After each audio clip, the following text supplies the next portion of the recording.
आज अपन disorders of muscular skeletal system के बारे में पढ़ेंगे। या आप देखेंगे कि जो माइस्थीनिया ग्रेविस है, इसमें अपन एक कपल को इमेजिन करते हैं। एक मेगा जी है और एक गुरु भैया है, एक ब्यूटीफुल कपल है। इनसे इनका एक बच्चा होता है जिसका नाम उन्होंने नक्श रखा। ठीक है, तो जब भी तुमको माइस्थीनिया ग्रेविस दिख जाए तो तुमको याद आने की मेगा जी और गुरु भैया याद आ जाना चाहिए कि उसमें न्यूरोमस्कुलर जंक्शन था। ठीक है, अब न्यूरोमस्कुलर जंक्शन हुआ तो भाई फिर नक्श बड़ा हो गया। नक्श अभी 12th में आ गया, नक्श की एज काफी अच्छी बड़ी हो गई। तो नक्श सोचता है कि मैं पीडब्ल्यू ज्वाइन कर लूं। तो नक्श ने ज्वाइन किया, पीडब्ल्यू ज्वाइन कर लिया। तो पीडब्ल्यू ज्वाइन किया तो पीडब्ल्यू के लेक्चर्स काफी अच्छे थे, काफी स्मूथ थे, उसको काफी अच्छा लग रहा था और फन हो रहा था, मतलब चीजें बहुत अच्छे से उसको समझ रहा था वो। तो फिर पीडब्ल्यू फन हो गया। तो जब भी तुमको क्वेश्चन में दिख जाए कि माइस्थीनिया ग्रेविस किससे रिलेटेड है, मेगा जी और गुरु जी का चिरंजीव का नाम क्या है, तो तुम्हारे दिमाग में नक्श आ जाना चाहिए। नक्श ने पीडब्ल्यू ज्वाइन किया था, ये याद आ जाना चाहिए और उससे उसको फन हो रहा था, ये याद आ जाना चाहिए। उसके बाद तुम मस्कुलर डिस्ट्रोफी देखोगे, इसमें तुम ये देखोगे कि माधुरी और दीपक ये दोनों भाई बहन है। माधुरी और दीपक दोनों भाई बहन है। ठीक है, तो ये क्या करते हैं, दोनों भाई बहनों के ऊपर क्या है, दूसरे के ऊपर दया आ जाती है। कोई भी रात उनको दया आ जाती है किसी के ऊपर भी, तो डी जनरेशन है। और ये जो उनके अंदर क्वालिटी है, माधुरी और दीपक दोनों भाई बहन है, तो इनके अंदर जो क्वालिटी है, क्वालिटी ये है कि ये जेनेटिक है।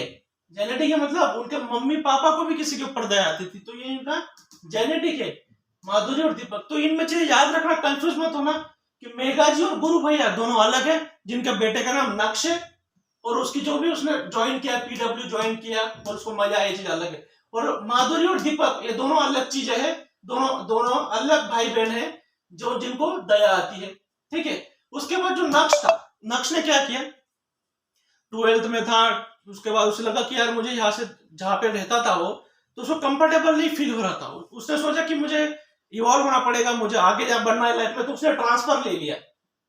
उसने टी उसने ट्रांसफर ले लिया, टी नक्श ने ट्रांसफर ले लिया दूसरी जगह। ठीक है, उसके बाद ट्रांसफर लेने के बाद वो आ गया दूसरे शहर में।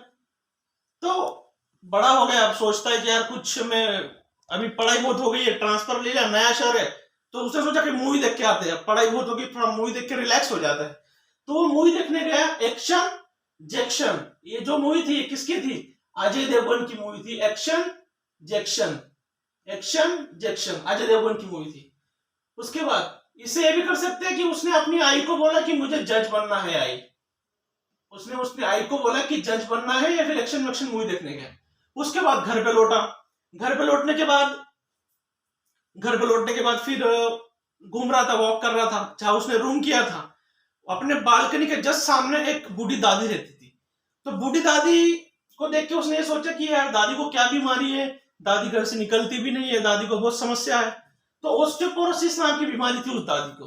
तो उस बीमारी में क्या होता है कि डिक्रीज बोन मास, कि बोन मास कम हो जाता है, मतलब जो हड्डी का मास कम हो जाता है, बोन मास कम हो जाता है। इसके कारण फिर नक्श घूमते घूमते गया, उन्होंने बोला कि दादी आपको ऐसी समस्या है, डिक्रीज बोन मास की समस्या है, तो आपको चांसेस ऑफ फ्रैक्चर बढ़ जाएगी, अगर आप गिर गए गलती से तो आपको बहुत चोट आ सकती है, तो आप घर से बाहर ज्यादा ना निकले। इस सजेशन नक्श ने वो दादी को दी थी, तो उसके कारण फ्रैक्चर के चांसेस बढ़ सकते हैं।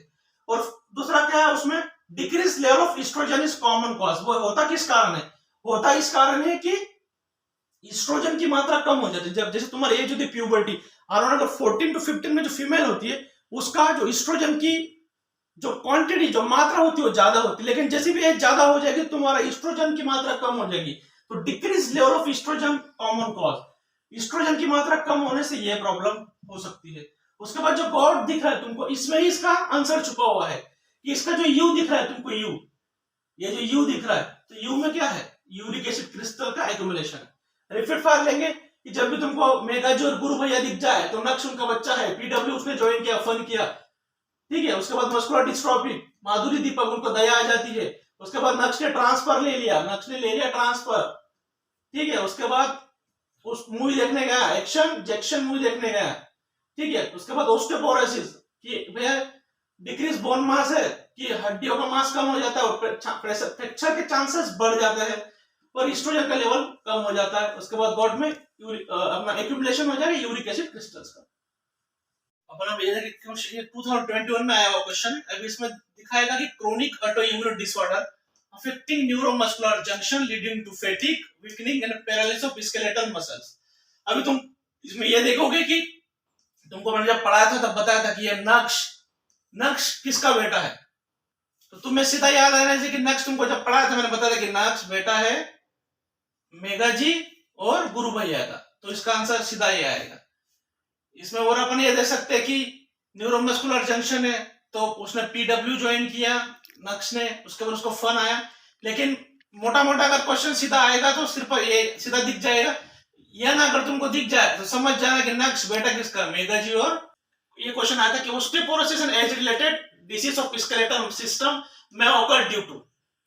ठीक है, ऑस्टियोपोरोसिस अपन ने पढ़ा था कि नक्श जब घूम रहा था बाहर, जहां उसने रूम किया था, तो उसने दादी को देखा, उसको ये प्रॉब्लम था ऑस्टियोपोरोसिस का। उसमें अपन ने क्या पढ़ा था कि दादी को प्रॉब्लम था कि डिक्रीज बोन मास, उनका बोन मास कम हो गया था जिसके कारण फ्रैक्चर के चांसेस बढ़ जाते हैं। और क्या था दूसरा, क्या पढ़ा था अपन ने कि ईस्ट्रोजन का लेवल कम हो जाता है, डिक्रीज लेवल ऑफ ईस्ट्रोजन। तो क्या आएगा इनमें से, डिक्रीज लेवल ऑफ ईस्ट्रोजन, सी इसका आंसर होगा। ठीक है, अभी नेक्स्ट क्वेश्चन देखते हैं।